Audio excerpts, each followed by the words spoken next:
প্রেম নাকি বিয়ে? আলোচিত নারী উদ্যোক্তা রুবায়াত ফাতিমা তনি এখন কোন সম্পর্কে আছেন? কেউ বলছেন তিনি বিয়ে করেছেন, কেউ বলছেন তিনি প্রেম করছেন। স্বামী শাহাদাত প্রাণ হারানোর বছরখানেক যেতে না যেতেই তনির অন্য সম্পর্কে জড়ানো নিয়েও হচ্ছে আলোচনা সমালোচনা। সম্প্রতি রুবায়াত ফাতিমা তনিকে যুক্তরাজ্য প্রবাসী এক পুরুষের সাথে বেশ ঘনিষ্ঠ সময় কাটাতে দেখা যাচ্ছে। ওই প্রবাসীর নাম এমডি সিদ্দিক। কয়েকদিন আগে তনি যুক্তরাজ্যে গেছেন এবং তার জন্মদিনে একসাথে কেক কেটে উদযাপন করেছেন। এরপর তনি ও সিদ্দিক দুজনেই সে সময়ের ছবি সামাজিক যোগাযোগ মাধ্যমে শেয়ার করেছেন। তনি লিখেছেন, তোমার মতো বিশেষ একজন মানুষকে উদযাপন করার জন্য বছরে একদিন যথেষ্ট নয়। তিনি নিজের সম্পর্ক নিয়ে পুরোপুরি খোলাসা না করলেও সিদ্দিকের পোস্ট থেকে ব্যাপারটা অনেকটাই স্পষ্ট হয়ে গেছে। এমডি সিদ্দিক নিজের পোস্টের ক্যাপশনে তনিকে ওয়াইফ বলে সম্বোধন করেছেন। ইলেকট্রনিক ইঞ্জিনিয়ারিং নিয়ে পড়াশোনা করা সিদ্দিক এখন একজন প্রতিষ্ঠিত ব্যবসায়ী। বর্তমানে লন্ডনে থাকলেও তার দেশের বাড়ি খুলনায়। বিয়ে হলে এমডি সিদ্দিক হবেন তনির তৃতীয় স্বামী। তনির দ্বিতীয় স্বামী শাহাদাত হোসেন ছিলেন একজন সফল ব্যবসায়ী। প্রথম স্বামীর সঙ্গে বনিবনা না হওয়ায় বিচ্ছেদের পথে হাঁটেন তনি। এরপর ভালোবেসে বিয়ে করেন শাহাদাতকে। তনি ও তার স্বামীর মধ্যকার বয়সের ব্যবধান নিয়ে আলোচনার সমালোচনা ছিল তুঙ্গে। ফেসবুক লাইভে এসে নানা রকম ট্রোলের মুখে পড়তে হয়েছিল এই নারী উদ্যোক্তাকে। তবে এসবের তোয়াক্কা তিনি করেননি। 2024 সালের শেষ দিকে গুরুতর অসুস্থ হন তনির দ্বিতীয় স্বামী শাহাদাত হোসেন। অবস্থা অবনতির দিকে গেলে ব্যাংকক নেওয়া হয় তাকে। সে খবর ফেসবুকে জানিয়ে তনি লিখেছিলেন, জীবনের সব থেকে কঠিন সময় পার করছে। আমি কোনোভাবেই তাকে হারাতে চাই না। একদিকে ব্যবসা, অন্যদিকে স্বামী লাইফ সাপোর্টে। তনির জন্য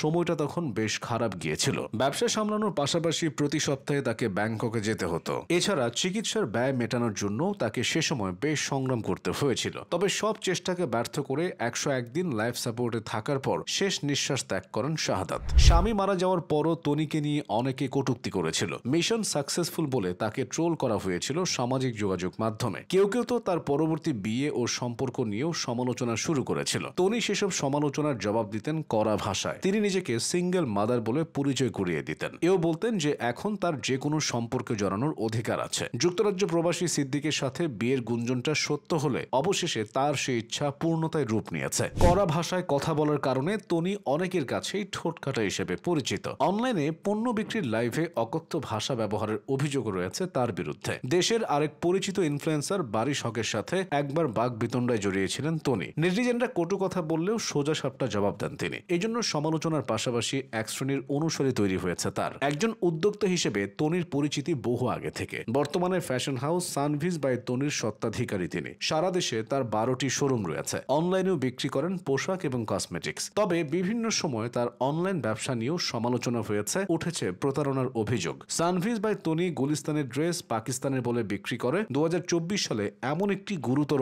অভিযোগ এসেছিল। মূলত এই অভিযোগ ছিল একজন ভোক্তার। সেই ব্যক্তি এই অভিযোগটি জাতীয় ভোক্তা অধিকার সংরক্ষণ অধিদপ্তর বরাবর দায়ের করেছিলেন। তার অভিযোগের ভিত্তিতে অভিযানে নেমেছিল ভোক্তা অধিদপ্তর। অভিযানে পণ্য আমদানির কাগজ দেখাতে ব্যর্থ হন সানভিজ বাই তনির বিক্রেতা। পরবর্তীতে শুনানি শেষে প্রতিষ্ঠানটির শোরুম সিলগালা করে জাতীয় ভোক্তা অধিকার সংরক্ষণ অধিদপ্তর। ভোক্তা অধিকার অধিদপ্তরের দাবি ছিল তৈরি পোশাক বিক্রির লাইসেন্স নিয়ে অবৈধভাবে কসমেটিক্স বিক্রি করা হতো সে আউটলেটে। সেসব এখন অতীত। বর্তমানে তিনি আলোচনায় এসেছেন তার নতুন সম্পর্কের গুঞ্জনের কারণে।